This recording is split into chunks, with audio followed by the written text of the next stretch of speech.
I've got some new plates. Hey everyone, it's Cathy Zielske. Welcome back to my channel and the craft/dining room. Today I am opening up the new Universal Plate System from Spellbinders. I haven't used these plates yet and I'm excited to dive in because they're giving you a lot more options for creating the perfect sandwich for pretty much every embossing or die cutting need. To see my unboxing, and I have a fun little card at the end, stick around. That video is coming up next. Recently was gifted the Spellbinders Paper Arts Universal Plate System. So thank you to Spellbinders for sending this to me. I use both a manual die cut machine, and my manual machine is the Spellbinders Platinum 6, and an electronic die cut machine, which is the Gemini. So it's really kind of cool to see what we got going here. So let's take the plates out. Let's get a little ASMR goodness.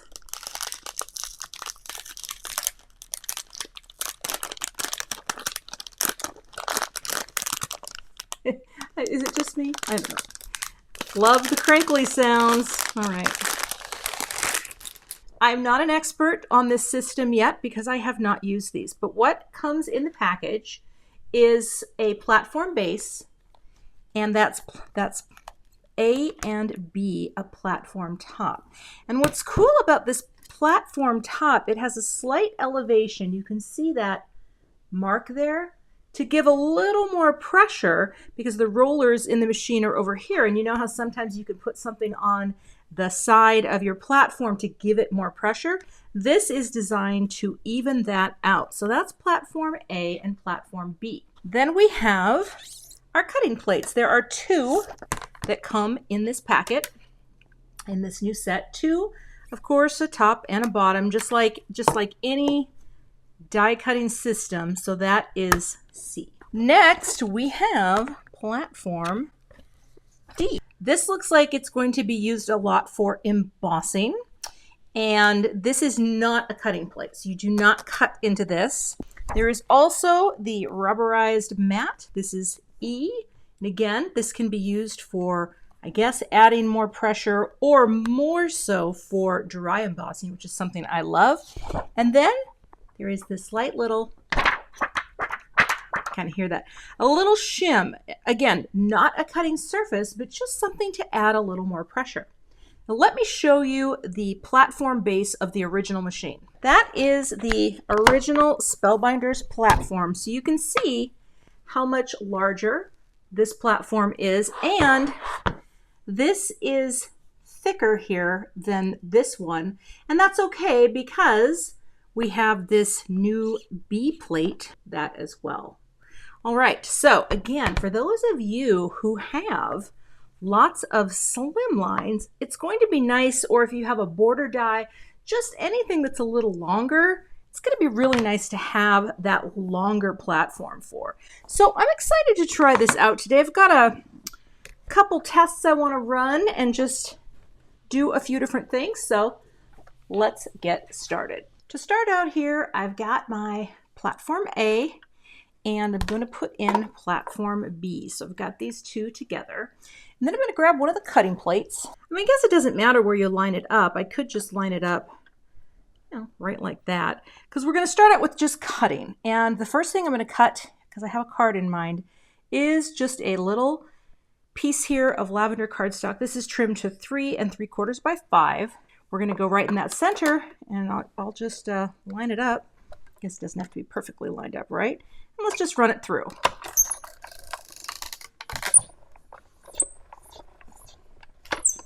Happy cut sounds, and coming back through. All right. Take this off, and now I have the piece. Oh, get out of there. Well, I have a circle cut out. I love this pink tape because it really doesn't tear. It might have gotten a little embossed into the paper. No, not really. Okay, so cut number one, I've cut.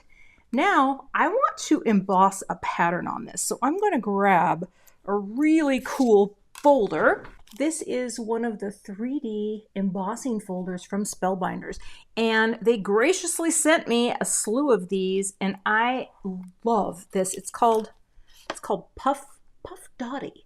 So let me get this open. If I'm doing a 3D embossing folder, I need the platform base, I need the 3D embossing folder with the paper inside, and the adapter plate, plate D.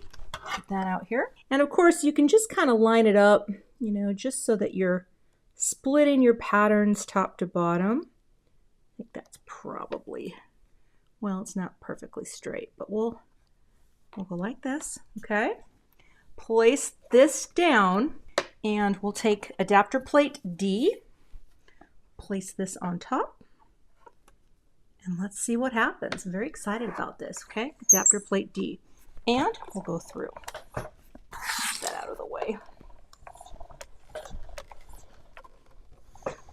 It's quite a crank for me, but you know what? I can't wait to see the results. Let me pick it up, and let's take a look at my 3D embossed pattern. Ooh, look. Of course, I have such good light coming in here right now. Look at the bubbles. That is so cool. Not a crack on there. That is such a fun design. Wow. Let's give another experiment. So for the next piece, I've got another friend cut, and this is 3 3/4 by 5. And I want to emboss a stencil pattern into the cardstock. I'm going to need platform A. I'm going to need platform B. Okay. We're going to go with E, the embossing mat. Pull this matte paper stencil, place that down, okay? And then we're going to take the adapter plate, put this right on top, and that is the sandwich for the dry emboss. I don't really emboss cut shapes very often. I probably should try it more often, but I just kind of do this. I love dry embossing. Let's see how this looks. Plate comes off. Oh, I can already see it. Can you see that? Look at the texture of dry embossing. Oh, I love that.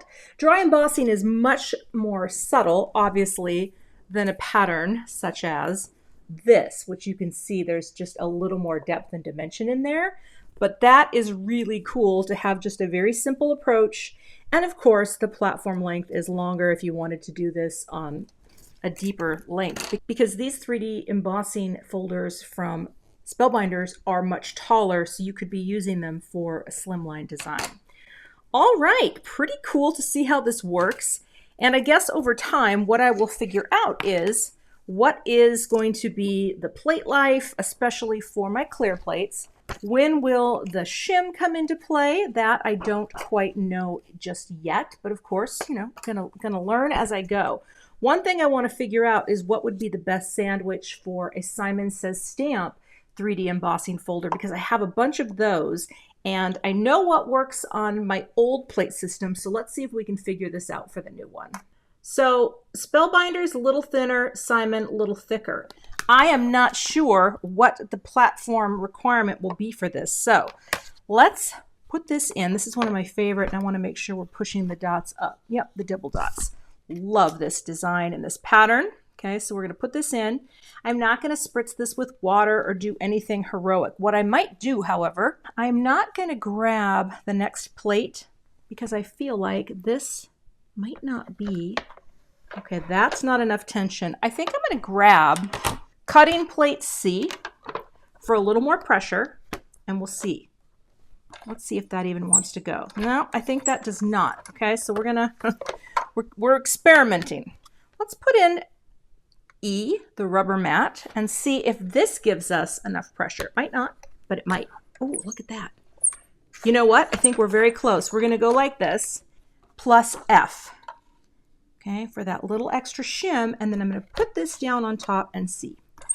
Oh, that might be it. Well, it's not super tight, but we're giving it a whirl.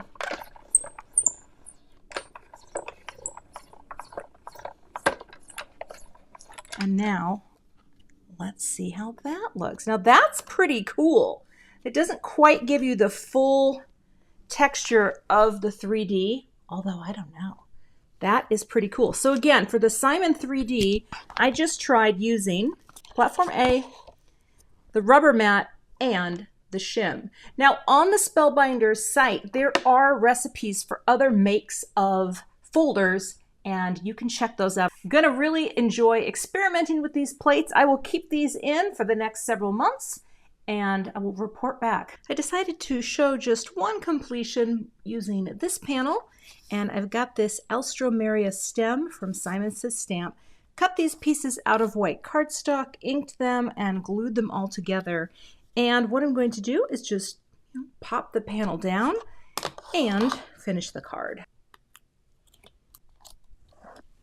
That's kind of held in the stem with the foam like that. Just put a little glue here that will hold the bloom in place. And then I just used a small scripty words thanks die cut 3 and glued them together, and I'm going to pop this down right on the card. Liquid glue on the back here because it's going to hold it to the bumpy texture.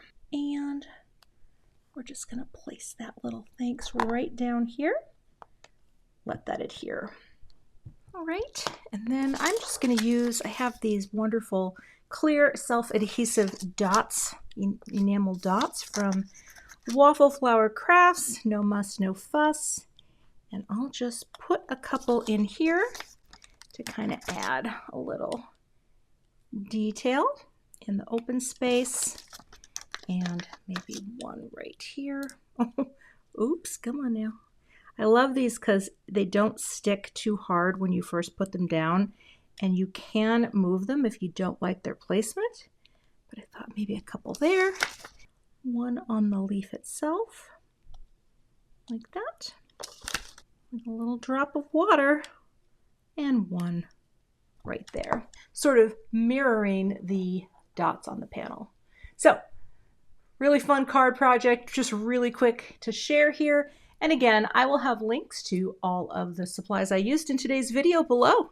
Hope you enjoyed an example. Of course, I still have my other panels that I can turn into card projects. But just adding a little bit of detail and texture through embossing is a great way to create a card project, and I'm going to have a lot of fun playing with these new platforms. You can find links to all of the products I used below in the YouTube description box. And here are a couple other videos that feature some dry embossing that you might be interested in checking out.